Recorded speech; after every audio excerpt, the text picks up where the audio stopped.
నమస్కారం. అమృతం కార్యక్రమానికి స్వాగతం. కొందరుంటారండి, ప్రతిరోజు ఏదో ఒక రకంగా బాధపడాల్సిందే. అంటే వాళ్లకు సంతోషం అనే ఒక మాటకి అసలు వాళ్ళ లైఫ్లో అర్థమే లేదేమో అనిపిస్తూ ఉంటుంది. కానీ కొందరు ఏంటంటే చాలా చాలా సంతోషంగా ఉంటారు. అంటే సెల్ఫ్ సాటిస్ఫాక్షన్, అంటే మనసులోంచి, అంటే ఆనందం అనేది మనలోనే ఉంటుంది, సంతోషం అనేది మనలోనే ఉంటుంది అని నమ్మేటువంటి వ్యక్తులు. కొందరు మాత్రము చాలా అసలు నిరుత్సాహంతో నేను ఎందుకు బతుకున్నానా అన్న ఫీలింగ్తో ఉంటారు. ఇంతకీ ఏవి జరుగుండదు, కానీ వాళ్ళకి లైఫ్లో ఏదో ఒక చిన్న ప్రాబ్లమ్ని చాలా పెద్దగా ఆలోచించుకుంటూ ఉంటారు. అలా కాకుండా ఎప్పుడూ కూడా పాజిటివ్ థింకింగ్ అంటూ ఉంటారు. అది నిజంగా చాలా కరెక్ట్ మాట అండి.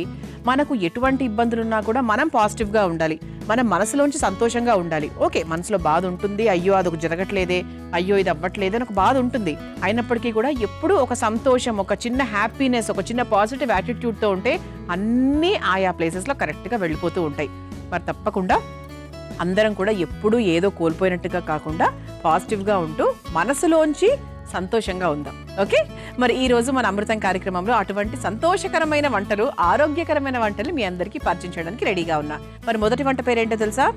మిరియాల అప్పడాల పులుసు. అంటే మిరియాల కాంబినేషన్లో అప్పడాలను ఉపయోగిస్తూ పులుసు. నేనైతే ఎప్పుడు చేయలేదండి, ఇప్పుడు మన అమృతం ద్వారానే నేర్చుకున్నాను, మీ అందరికీ పరిచయం చేయబోతున్నాను. నాకు తెలిసి చాలా మంది కూడా ఇది కొత్త వంటే, నేర్చేసుకుందాం. మరి ముందుగా మిరియాల అప్పడాల పులుసు తయారు చేసుకోవడానికి కావాల్సిన పదార్థాలు ఏంటో చూసేద్దాం. మిరియాల అప్పడాల పులుసు తయారు చేసుకోవడానికి కావాల్సిన పదార్థాలు: మిరియాల అప్పడాలు 4, పెరుగు 1 కప్పు, ధనియాల పొడి 1 టేబుల్ స్పూన్, పసుపు 1/2 టేబుల్ స్పూన్, కారం 1 టేబుల్ స్పూన్, గరం మసాలా పొడి 1/2 టేబుల్ స్పూన్, ఇంగువ చిటికెడు, ఎండుమిర్చి 4, జీలకర్ర 1 టేబుల్ స్పూన్, పచ్చిమిర్చి 4, నూనె 3 టేబుల్ స్పూన్లు, అల్లం పచ్చిమిర్చి పేస్ట్ 1 టేబుల్ స్పూన్, ఉల్లికాడలు 1/2 కప్పు, కసూరి మేతి కొద్దిగా, ఉప్పు తగినంత, కొత్తిమీర కొద్దిగా. మిరియాల అప్పడాల పులుసు తయారు చేసుకోవడానికి కావాల్సిన పదార్థాలన్నీ కూడా రెడీగా ఉన్నాయి.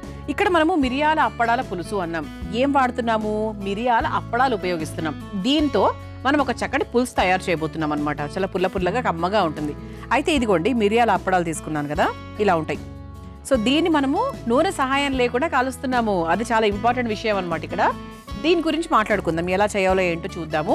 అయితే మనకు మిరియాల గురించి చెప్పాలి అంటే మంచి anti bacterial, anti inflammatory, antioxidants కూడా అధికంగా ఉన్నటువంటి చక్కటి పోషకాహారం అని చెప్పొచ్చండి. ఊపిరితిత్తులకు సంబంధించిన ఎటువంటి ఇబ్బంది ఉన్నా కూడా మిరియాలు అనేవి మనకు ఆయుర్వేదంలో ఒక మంచి సంజీవిని లాగా వాడుతూ ఉంటారు. దగ్గులు, జలుబులు, అలర్జీలు, ఇంకా what ever it is, so చాలా చాలా బాగా ఉపయోగపడుతుంది.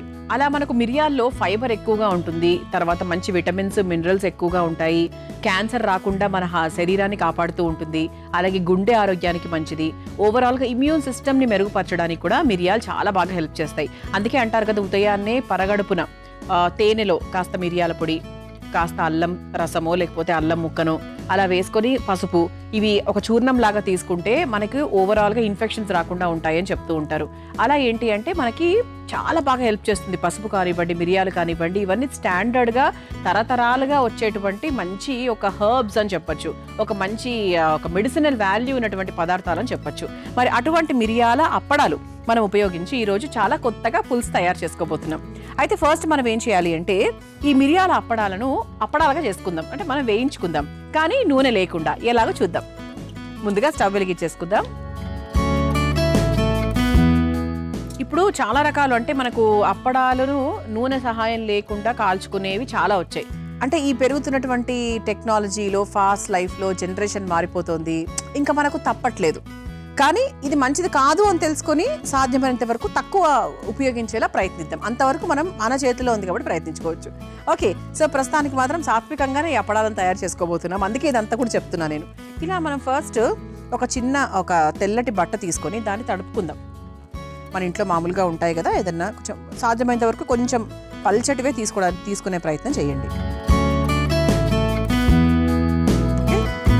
తీసుకుని ఇలా మిరియాల అప్పడాలను వేడెక్కిన బాండీలోకి ఇలా తీసుకొని దాన్ని ఇలా మనకు నీళ్ళని అలా అద్దాలన్నమాట. అద్ది దాన్ని మనము ఆ తేమతో మనకు ఈ పాపడ్ కాలాలి. చూడండి ఒకసారి.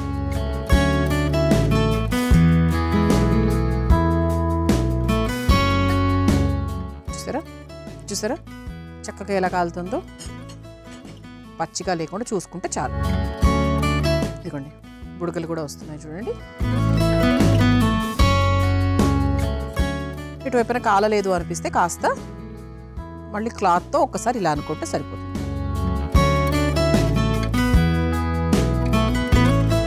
ఓకే, ఇది అయిపోయిందండి. ఇది మనం కొంచెం పక్కన పెట్టేసుకుంటే కొంచెం మనకు ఇది కరకరలాడుతూ వస్తుందన్నమాట. దీన్ని మనము ఇలా ఒక బౌల్లోకి తీసేసుకుందాం. ఈ విధంగా అన్ని అప్పడాలని తయారు చేసుకుందాం.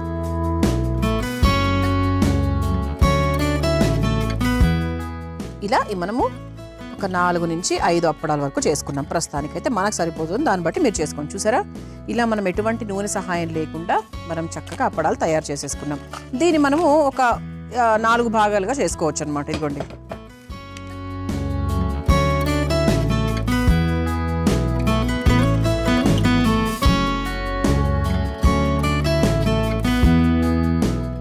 ఈ విధంగా ముక్కల్లాగా చేసుకొని పెట్టేసుకున్నాం. ఇది పక్కన పెట్టేసుకుందాం. సో నూనె అసలు మనం వాడకూడదు వంటల్లో అనుకునే వాళ్లకు డెఫినెట్గా ఇది ఒక మంచి ఐడియా అని చెప్పచ్చు కదండి. ఓకే, సో మిరియాల అప్పడాలు మనం చేసేసుకున్నాం కాబట్టి ఇప్పుడు నార్మల్ కూర ప్రాసెస్లోకి మనం వెళ్ళిపోవచ్చు. ముందుగా కాస్త నూనె, బాండీ కూడా ఆల్రెడీ చాలా వేడెక్కిపోయి ఉంది కాబట్టి సో మనం టకటక పోపు కూడా వేసేసుకుందాము. ముందుగా జీలకర్ర,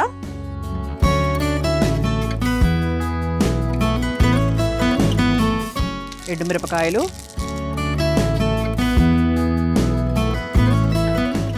ఆ తర్వాత ఉల్లికాడలు,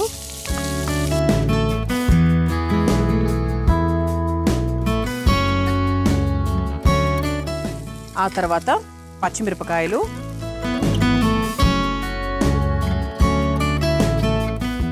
ఆ తర్వాత కాస్త ఇంగువ,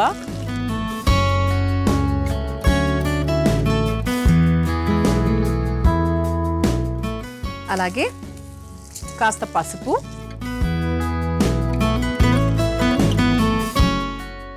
వేసేసుకున్నాం కదా. ఇప్పుడు కాస్త అల్లం పచ్చిమిర్చి పేస్ట్ వేసేసుకుందాం.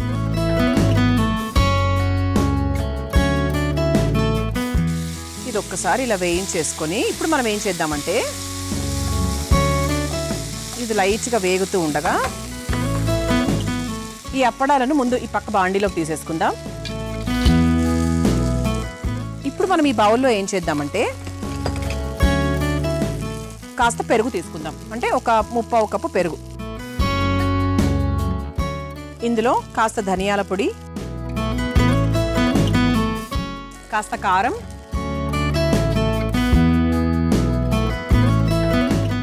కాస్త గరం మసాలా పొడి,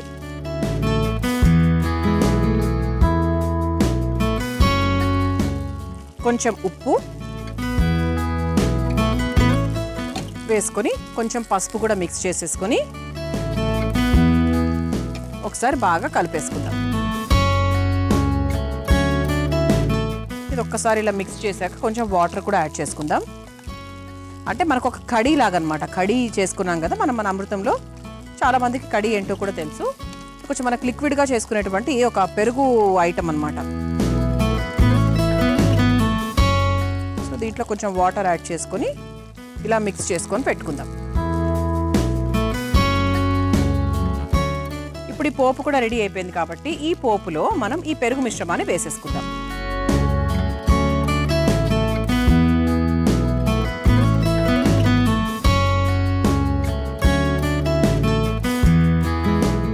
ఓకే, ఇలా చక్కగా పెరుగు మిశ్రమాన్ని మిక్స్ చేసేసిన తర్వాత మనం ముందుగా తయారు చేసుకొని పెట్టుకున్నాం కదా ఈ అప్పడాలు, మిరియాల అప్పడాలు, అవన్నిటినీ కూడా చక్కగా చేతిలోకి తీసుకొని ఒక్కొక్కటిగా ఇలా పొడి పొడిగా వేసేసుకుందాం. దీన్ని మనము మరీ ఎక్కువగా కదిపేయకుండా జస్ట్ అలా మనం నాన్పుదాం. అది ఆటోమేటిక్గా కాస్త మెత్తబడిపోతుంది. అన్నం పొడి పొడిగా రావాలంటే ఈ చిట్కా చాలా బాగా పనిచేస్తుందండి. మీరు ఎలక్ట్రిక్ కుక్కర్లో వండినా సపరేట్గా వండినా ఎలా వండినా సరే అన్నం ఉడికేటప్పుడు అందులో ఒక టేబుల్ స్పూన్ నూనె వేయాలి. అప్పుడు అన్నం చాలా పొడి పొడిగా తెల్లగా ఉంటుంది. ఈసారి తప్పకుండా ఈ చిట్కాను ఉపయోగించండి. ఇప్పుడు చివరిగా కాస్త కసూరి మేతి వేసేసుకుందాం. అలాగే కొత్తిమీర వేసుకొని స్టవ్ ఆఫ్ చేసేసుకోవచ్చు. ఒక్కసారి మిక్స్ చేసేసుకుందాం. సో ఇలా ఉంటుందండి. చెప్పాను కదా కొంచెం మనకు పుల్లగా కొంచెం మజ్జిగ పులుసు ఫ్లేవర్లో ఉంటుందన్నమాట. కానీ బాగుంటుంది. ఇదిగోండి ఇలా మనకు అప్పడాలాగానే తెలియాలి, అది పేస్ట్గా అయిపోయి కలిసిపోయి అలా పులుసులాగా అలా అయిపోకుండా చూసుకోండి అంతే. ఇప్పుడు ఒక సర్వింగ్ ప్లేట్లోకి తీసేసుకుందాం.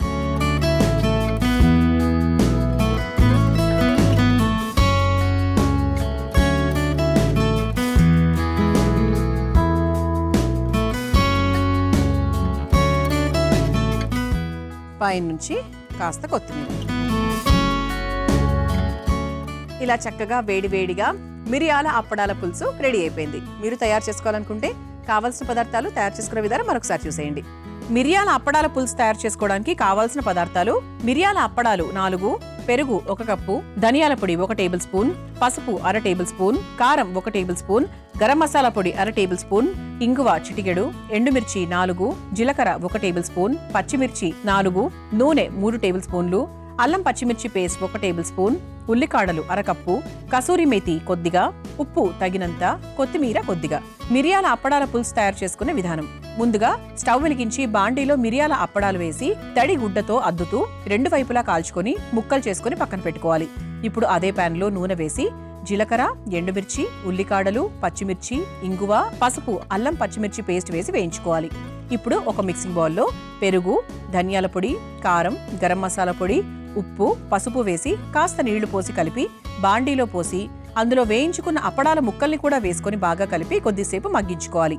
చివరిగా కసూరి మేతి, కొత్తిమీర వేసి కలిపి ఒక సర్వింగ్ బౌల్లోకి తీసుకొని సర్వ్ చేసుకుంటే మిరియాల అప్పడాల పులుసు రెడీ.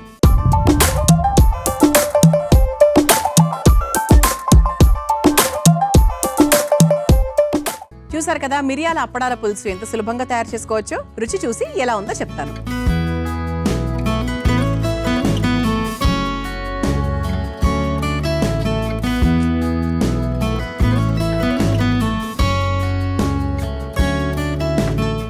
చాలా బాగుందండి. స్పైసీగా చాలా చాలా టేస్టీగా ఉంది. మీరు ఇది మీ ఇంట్లో వాళ్ళకి తయారు చేసి చూపించండి, వాళ్ళు లొట్టలు వేసుకుంటూ తింటారు. మన అమృతం కార్యక్రమాన్ని 100% ప్రైజ్ చేస్తారు. అదైతే 100% నేను చెప్పగలను. అద్భుతంగా ఉంది. ఓకే, సో ఇక రెండో వంటలకు వెళ్ళిపోదామా? నేను తయారు చేయబోయే రెండో వంట పేరు ఏంటి అంటే జొన్న రవ దోశ. సో రవ దోశ సాధారణంగా ఎలా వేసుకుంటామో ఏంటో చాలా మందికి తెలుసు. జొన్నతో ఎలా చేసుకుంటాము ఈరోజు తెలుసుకుందాం. మరి ముందుగా జొన్న రవ దోశ తయారు చేసుకోవడానికి కావాల్సిన పదార్థాలు ఏంటో చూసేద్దాం. జొన్న రవ దోశ తయారు చేసుకోవడానికి కావాల్సిన పదార్థాలు: జొన్న పిండి 1 కప్పు, బియ్యం పిండి 1/2 కప్పు, ఉప్పు తగినంత, పచ్చిమిర్చి ముక్కలు 2 టేబుల్ స్పూన్లు, క్యారెట్ తురుము 1/2 కప్పు, కరివేపాకు కొద్దిగా, కొత్తిమీర కొద్దిగా, జీలకర్ర 1 టేబుల్ స్పూన్, నూనె 2 టేబుల్ స్పూన్లు. జొన్న రవ దోశ తయారు చేసుకోవడానికి కావాల్సిన పదార్థాలన్నీ కూడా రెడీగా ఉన్నాయి. దీనికోసం మనము జొన్న పిండి తీసుకున్నాము, కాస్త బియ్యం పిండి కూడా యాడ్ చేస్తున్నాం. ఓకేనా? అయితే మనకు జొన్నల యొక్క ఉపయోగాల గురించి చెప్పాలి అంటే షుగర్ లెవెల్స్ చాలా బాగా తగ్గిస్తుంది. ఇందులో ఎన్ని విటమిన్స్, మినరల్స్ ఉన్నాయంటే అసలు పోషక విలువల గురించి చెప్పాలి అంటే riboflavin, thiamine, calcium, magnesium, phosphorus, fibre, protein, constipation తగ్గిస్తుంది, డైజెషన్కి చాలా చాలా మంచిది. అలాగే మనకు బ్లడ్ తక్కువ ఉన్న వాళ్ళకు కూడా బ్లడ్ కౌంట్ని బాగా ఇంప్రూవ్ చేస్తుంది తెలుసా. అంటే జొన్న పిండి, జొన్న రొట్టె, అదే జొన్నలు, ఇలా ఏదో ఒక రూపంలో జొన్న మనం తింటూ ఉన్నట్టయితే మనకు అనీమియా అనేది చాలా వరకు తగ్గిపోతుంది. సో అందుకేంటి అంటే బ్లడ్ తక్కువ ఉన్న వాళ్ళు కూడా ఖచ్చితంగా జొన్నను ఎక్కువగా తీసుకోవడం మొదలు పెట్టండి. ఇక షుగర్ గురించి చెప్పనక్కర్లేదండి, ఎన్నో ఎపిసోడ్స్లో మనం మాట్లాడుకున్నాము. జొన్నలు అంటే మధుమేహంతో ఇబ్బంది పడుతున్న వారికి ఒక సంజీవిని అని చెప్పొచ్చు. చిరుధాన్యాలు ఏదైనా సరే, అందులో ముఖ్యంగా జొన్నలు. మరి ఈరోజు ఈ జొన్న పిండి అలాగే కాస్త బియ్య పిండి కాంబినేషన్లో మనం చేయబోతున్నాం అనమాట. అయితే రవ దోశ చాలా మందికి తెలుసు అసలు ఎలా చేయాలి ఏంటి అని, మామూలుగా తెలుసు. ప్రాసెస్ ఓకే, కామనే. మామూలుగా మనం జనరల్గా మైదా పిండి ఇవన్నీ కూడా యూజ్ చేస్తూ ఉంటాం కదా, అలా కాకుండా ఇది కొంచెం కొత్తగా చేయబోతున్నాం. సో స్టార్ట్ చేద్దాం. ఫస్ట్ కాస్త జొన్న పిండి, ఆ తర్వాత కాస్త వరిపిండి,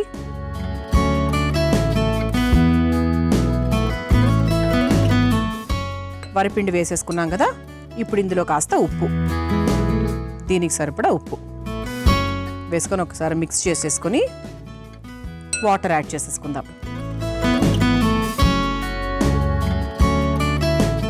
కొంచెం పల్చగా చేసుకోవాలండి ఇది. ఇంక ఇది నీళ్ళేమో అన్నట్టుగా చేసుకోవాలన్నమాట. థిక్ కన్సిస్టెన్సీ అస్సలు ఉండకూడదు. ఇలా మనకు థిక్ కన్సిస్టెన్సీ అసలు ఉండకూడదు. అంటే ఒక బ్యాటర్ లాగా పిండిలాగా దోశ పిండి ఇడ్లీ పిండి లాగా కూడా ఉండకూడదు. చాలా పల్చగా అనమాట, ఇంకా వాటర్ లాగా. ఓకే, ఆ తర్వాత ఇందులో కాస్త జీలకర్ర, అలాగే కాస్త క్యారెట్ తురుము, ఆ తర్వాత పచ్చిమిరపకాయలు, ఆ తర్వాత కరివేపాకు, అలాగే కాస్త కొత్తిమీర, ఇంకా కావాల్సినవన్నీ కూడా ఇందులో యాడ్ చేసేసుకుంటున్నాం. రవ దోశ ఎప్పుడు కూడా వీటన్నిటితో కలిపి తింటేనే బాగుంటుంది. మీరు అల్లం ముక్కలు కూడా యాడ్ చేసుకోవచ్చు దీంట్లో.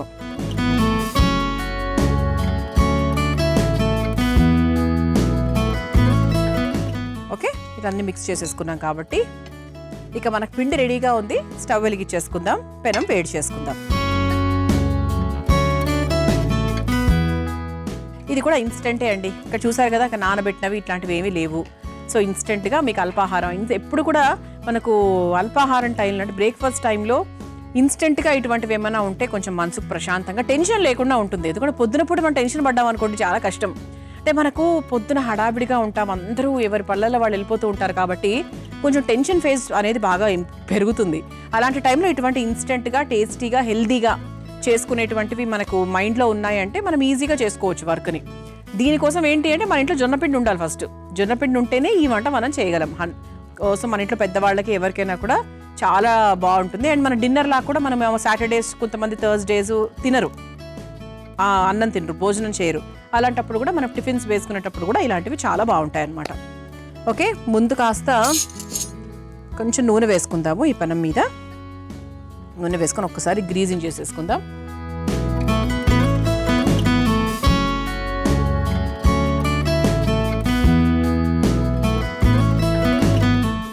పెనం కాస్త వేడెక్కింది కాబట్టి చూసారా, పిండి కూడా రెడీగా ఉంది. కొంచెం మన ఇలా నీళ్ళ కన్సిస్టెన్సీలో అనమాట. ఇదిగోండి, ఈ పిండి చూస్తే కనుక కొంచెం వాటరీగా ఉంది. ఇప్పుడు మనం ఏం చేద్దామంటే ఒక బౌల్లోకి తీసుకొని దాన్ని డైరెక్ట్గా మనం ఇలా వేసేసుకోవచ్చు. మీరు చాలా చూసే ఉంటారు బయట రవ దోశ వేసేటప్పుడు, గరిటెతో అయినా వేయచ్చు. ఇలా ఒక చిన్న బౌల్లోకి వేసుకుంటే ఇంకా బాగుంటుంది అనమాట, బెటర్, ఈజీగా ఉంటుంది మనకు కూడా. ఓకేనా, వేసేసుకుందాం.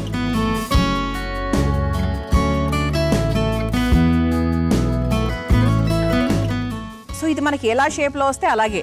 అందుకే మనకు రవ్వ దోశకంటూ ప్రత్యేకమైన షేప్ ఉండదు. ఎందుకంటే టక్కని మనం ఇలా వేస్తాం, మళ్ళీ మన గరిటెతో అసలు పనే ఉండదు.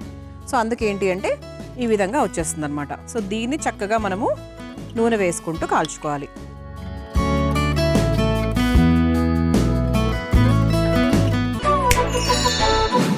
జుట్టు రాలడం తగ్గాలంటే ఈ చిట్కా చాలా బాగా పనిచేస్తుంది. కొబ్బరి నూనెలో కాస్త కర్పూరం వేసి ఒక గోరువెచ్చని దాకా మనం వేడి చేయాలి. దాన్ని చక్కగా తలకంతా అప్లై చేసుకొని బాగా మర్దం చేయాలి. అలా చేసినట్టయితే జుట్టు రాలడం తగ్గడమే కాకుండా పేలు కూడా రాకుండా ఉంటాయి. ఈ చిట్కా ఈసారి తప్పకుండా ఉపయోగించండి. ఇది అయిపోయిందండి. ఇలా చక్కగా మనం దీన్ని ఇలా హాఫ్ ఫోల్డ్ చేసుకోవచ్చు.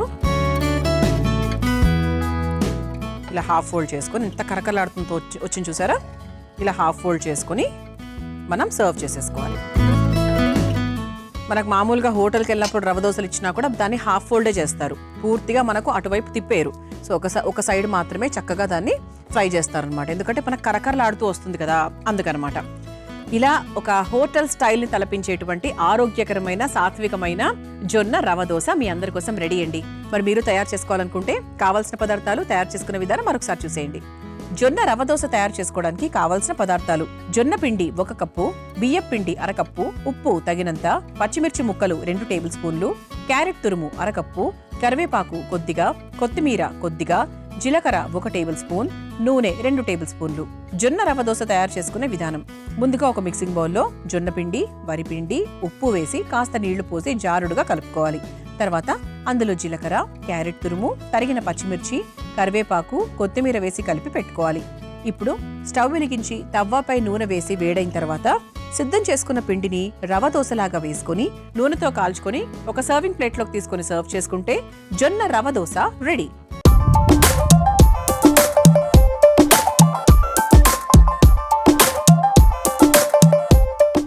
జొన్న రవ దోశ తయారు చేసుకోవడానికి కావాల్సిన పదార్థాలు, తయారు చేసుకునే విధానం చూసారు కదా. రుచి చూసి ఎలా ఉందో చెప్తాను. కళకళలాడుతుంది.